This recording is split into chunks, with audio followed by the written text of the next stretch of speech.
Hi guys, welcome to Visho info. கொரடா சட் துவையல் எப்படி செய்யுதுன்னு பார்க்கலாங்க. வீடியோக்குள்ளே போகிறதுக்கு முன்னாடி நீங்கள் இன்னும் நம்ம சேனலை சப்ஸ்கிரைப் பண்ணுன்னா சப்ஸ்கிரைப் பண்ணுங்கள். அப்படியே பக்கத்தில் இருக்கிற பெல் ஐக்கானை கிளிக் பண்ணுங்கள். அப்போ தான் நான் போஸ்ட் பண்ணுற வீடியோ எல்லாத்தையும் நீங்கள் உடனே பார்க்கலாம்.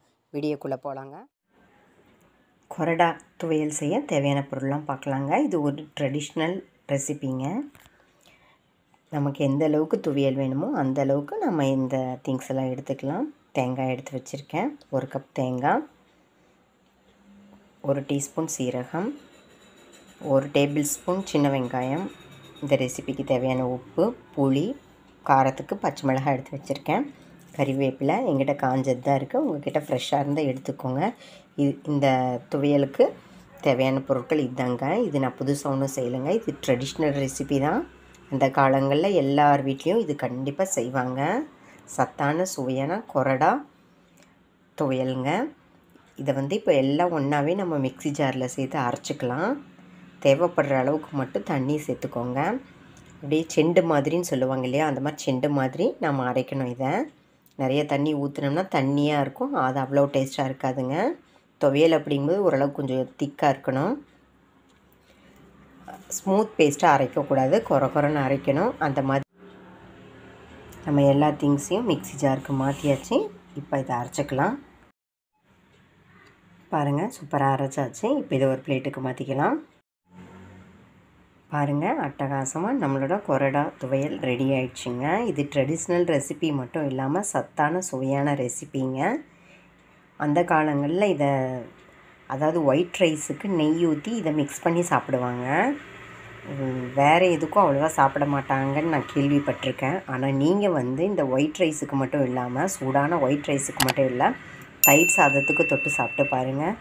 சப்பாத்தி பூரிக்கு நல்லாயிருக்கு, இட்லி தோசைக்கு நல்லா இருக்குங்க. அட்டகாசமாக இருக்குங்க டேஸ்ட்டு.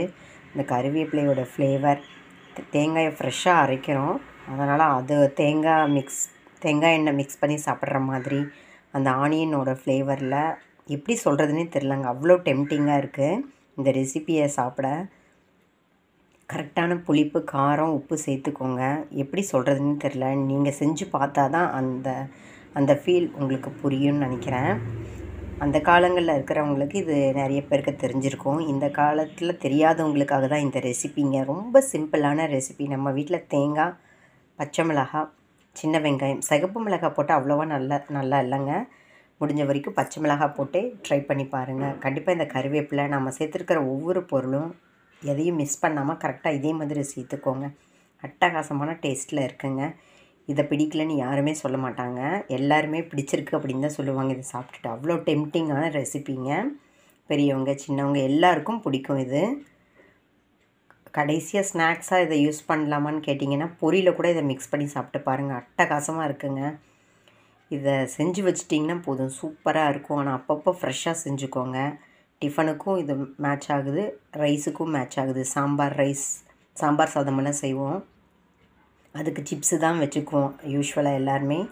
இதை தொட்டு சாப்பிட்டு பாருங்கள், சூப்பராக இருக்குது. நான் தான் சொல்கிறேனே, நீங்கள் இதை செஞ்சதுக்கப்புறம் இதுக்காக நீங்கள் எந்தெந்த ரெசிபி செய்ய முடியும் அப்படின்னு யோசிக்கிற அளவுக்கு இது செம்ம டெம்டிங்காக ரொம்ப டேஸ்ட்டாக இருக்குங்க. ட்ரை பண்ணி பாருங்கள். எனக்கு இந்த ரெசிபி உங்களுக்கு பிடிச்சிருந்தால் லைக் பண்ணுங்கள், ஷேர் பண்ணுங்கள், கமெண்ட் பண்ணுங்கள். ஞாபகமாக சப்ஸ்கிரைப் பண்ணுங்கள். ஓகே, பாய்.